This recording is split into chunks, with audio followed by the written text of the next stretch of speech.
दोस्तों, अगर पति पत्नी अपनी मर्जी से तलाक लेना चाहते हैं और वो म्यूचुअल डाइवोर्स पिटीशन फाइल करते हैं, तो क्या पति या पत्नी में से कोई भी म्यूचुअल डाइवोर्स पिटीशन के दौरान अपनी कंसेंट को विड्रॉ कर सकता है? क्या म्यूचुअल डाइवोर्स का केस फाइल करने के बाद वो ये कह सकते हैं कि वो अब म्यूचुअल डाइवोर्स नहीं लेना चाहते हैं? क्या फैमिली कोर्ट बिना पार्टी की प्रेजेंस के म्यूचुअल डाइवोर्स ग्रांट कर सकती है? अगर मान लीजिए कि पत्नी म्यूचुअल डाइवोर्स केस की प्रोसीडिंग को अटेंड नहीं करती है, तो क्या ये मान लिया जाएगा कि उसने अपनी कंसेंट को वापस ले लिया है, वो म्यूचुअल डाइवोर्स नहीं चाहती है? और क्या यही चीज पति पर भी अप्लाई होगी? इसी में एक प्रश्न और भी उठता है कि क्या म्यूचुअल डाइवोर्स की डिक्री को अपील के थ्रू चैलेंज किया जा सकता है? अगर म्यूचुअल डाइवोर्स के केस के दौरान पति या पत्नी ने अपनी कंसेंट, अपनी सहमति को वापस लेना है, तो उसका सही तरीका क्या है? क्या इस बात का केस पर कोई फर्क पड़ेगा कि पत्नी पैसे की वजह से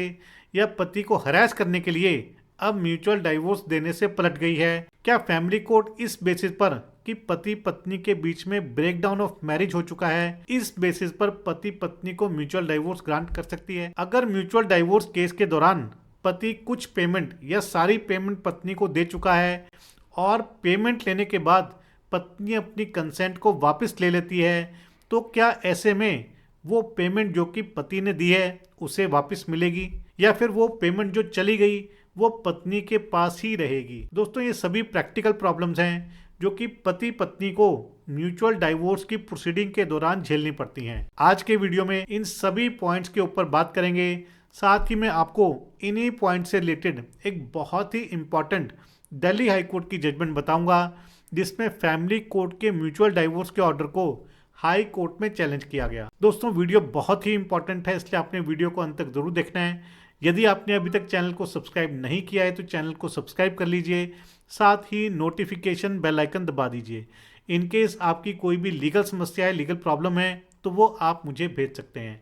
यदि आप अर्जेंटली मुझसे बात करना चाहते हैं, लीगल कंसल्टेशन लेना चाहते हैं, तो आप कॉल मी फॉर एप्लीकेशन का इस्तेमाल कर सकते हैं या ईमेल से मुझसे 1-to-1 सेशन की अपॉइंटमेंट ले सकते हैं। दोस्तों, इस केस में पति पत्नी एक दूसरे से तलाक लेना चाहते हैं और ऐसे में वो दोनों म्यूचुअल डाइवोर्स के लिए राजी हो जाते हैं। दोनों हिंदू मैरिज एक्ट के सेक्शन 13B के तहत mutual divorce petition family court में फाइल करते हैं। फैमिली कोर्ट के सामने उनकी फर्स्ट मोशन स्टेटमेंट होती है, जिसमें कि पति और पत्नी दोनों के बयान, दोनों की स्टेटमेंट दर्ज की जाती है। इसके बाद फैमिली कोर्ट अगली डेट दे देती है जिस पर दोनों की सेकंड मोशन स्टेटमेंट रिकॉर्ड होनी थी। लेकिन इस दौरान, यानी कि सेकंड मोशन से पहले, पत्नी का मन बदल जाता है और वो अब अपने पति से म्यूचुअल डाइवोर्स नहीं लेना चाहती है। पत्नी का कहना था कि पति ने उसे डरा धमका करके, फोर्सफुली प्रेशर क्रिएट करके म्यूचुअल डाइवोर्स के पेपर्स पर साइन कराए। पत्नी ने कोर्ट में अपनी कंसेंट को वापस लेने के लिए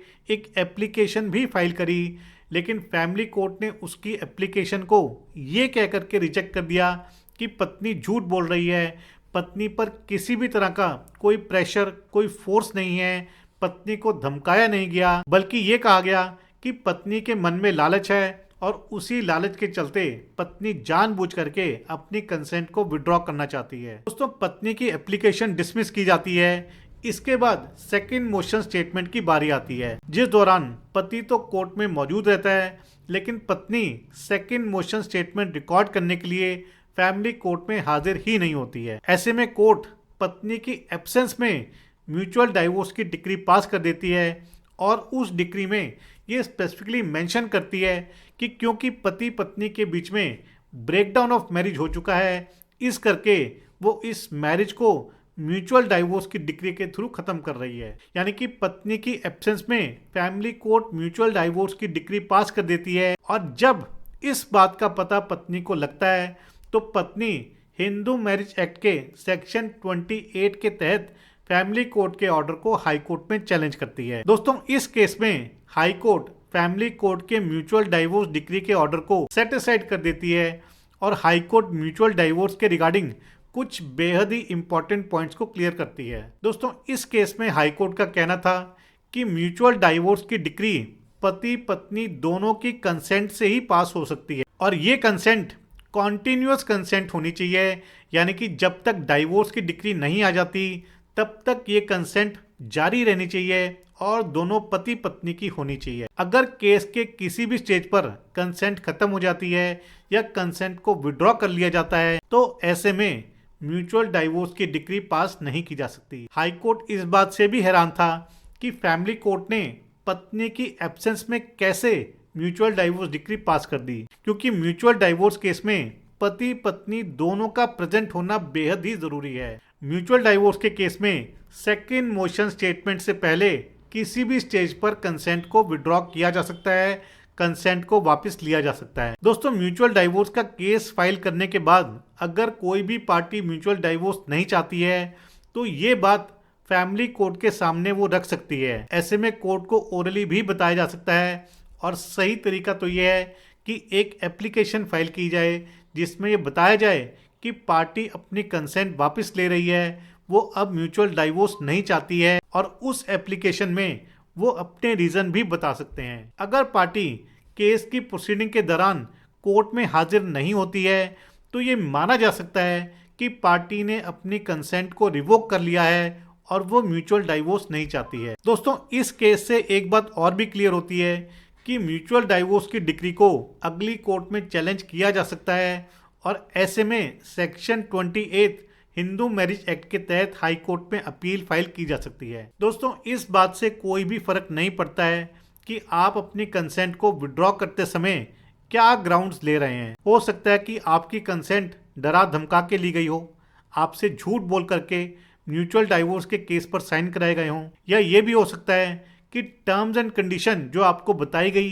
वो टर्म्स एंड कंडीशन पिटीशन में मेंशन ही नहीं की गई है, या फिर आपको ज़्यादा पैसे देने का वादा किया गया था लेकिन पिटीशन में कम पैसे लिखवा दिए गए हैं। देखिए, रीज़न कोई भी हो सकता है जिसकी वजह से आप अपनी कंसेंट को विड्रॉ कर सकते हैं, म्यूचुअल डाइवोर्स के केस से पीछे हट सकते हैं। दोस्तों, म्यूचुअल डाइवोर्स का मेन ग्राउंड ये होता है कि पति पत्नी में कंपैटिबिलिटी नहीं बन रही है, उनके विचार आपस में नहीं मिल रहे हैं, उन्होंने अपनी पूरी कोशिश कर ली है लेकिन फिर भी वो दोनों एक दूसरे के साथ नहीं रह सकते हैं। लेकिन इसे ये बिल्कुल भी नहीं कहा जा सकता है कि मैरिज ब्रेकडाउन हो चुकी है। इस केस में फैमिली कोर्ट ने ब्रेकडाउन ऑफ मैरिज के ग्राउंड पर पति पत्नी को म्यूचुअल डाइवोर्स ग्रांट किया था, लेकिन ये पावर केवल और केवल सुप्रीम कोर्ट के पास है और वो भी एक्सेप्शनल केसेस में ही इसका इस्तेमाल करती है, जिसे हम ब्रेकडाउन ऑफ मैरिज कहते हैं या इरिट्रेवेबल ब्रेकडाउन ऑफ मैरिज कहते हैं। क्योंकि इस केस में पति के द्वारा 8 लाख रुपए जो कि पत्नी को दिए गए थे वो पत्नी को वापस लौटाने के आदेश दिए गए। क्योंकि इस केस में पति की डेथ हो चुकी थी तो ये अमाउंट पति के लीगल हेयर्स को वापस लौटाने की डायरेक्शन दी गई। दोस्तों, इससे ये बात बिल्कुल क्लियर हो जाती है कि यदि पत्नी ने ऑलरेडी कोई पेमेंट ले ली है और वो अपनी कंसेंट को विड्रॉ कर लेती है तो ऐसे में पति को चाहिए कि वो फैमिली कोर्ट में एप्लीकेशन फाइल करे, उसके दिए गए पैसे उसे वापस लौटाए जाएं। और अगर फैमिली कोर्ट ऐसी डायरेक्शन नहीं पास करती है तो उसकी अपील हाई कोर्ट में ज़रूर फाइल करें ताकि हाई कोर्ट पति को उसके पैसे लौटाए। दोस्तों, म्यूचुअल डाइवोर्स का केस फाइल करने से पहले पति पत्नी को आपस में बैठकर म्यूचुअल टर्म्स एंड कंडीशन को डिसाइड करना बेहद ही ज़रूरी है। अगर टर्म्स एंड कंडीशन सही तरीके से डिसाइड हो जाती हैं और किसी के मन में भी धोखा देने की इंटेंशन नहीं है तो ही म्यूचुअल डाइवोर्स सिरे चढ़ेगा। अगर किसी भी पार्टी की बोनाफाइडी नहीं है, गलत इंटेंशन है, तो म्यूचुअल डाइवोर्स में पंगा पड़ेगा ही। और ऐसे में इस वीडियो में जो बातें बताई गई हैं वो आपको बेहद ही काम आएंगी। दोस्तों, इस केस इस जजमेंट पर आपके क्या विचार हैं जरूर शेयर कीजिएगा। यदि आपकी कोई लीगल समस्या है, लीगल प्रॉब्लम है तो वो भी आप मुझे भेज सकते हैं। इस जजमेंट का लिंक मैं आपको डिस्क्रिप्शन में दे दूंगा, वहां जाकर के आप इसे डाउनलोड करके पढ़ सकते हैं, समझ सकते हैं और अपने केस के फैक्ट्स के अनुसार यूज़ भी कर सकते हैं। तो आशा करता हूं कि आपको वीडियो पसंद आया होगा। यदि वीडियो पसंद आया तो वीडियो को लाइक और शेयर जरूर कीजिएगा। चैनल को सब्सक्राइब करना मत भूलिएगा। अगली बार मिलेंगे नए वीडियो में नए टॉपिक के साथ। तब तक के लिए धन्यवाद। जय हिंद।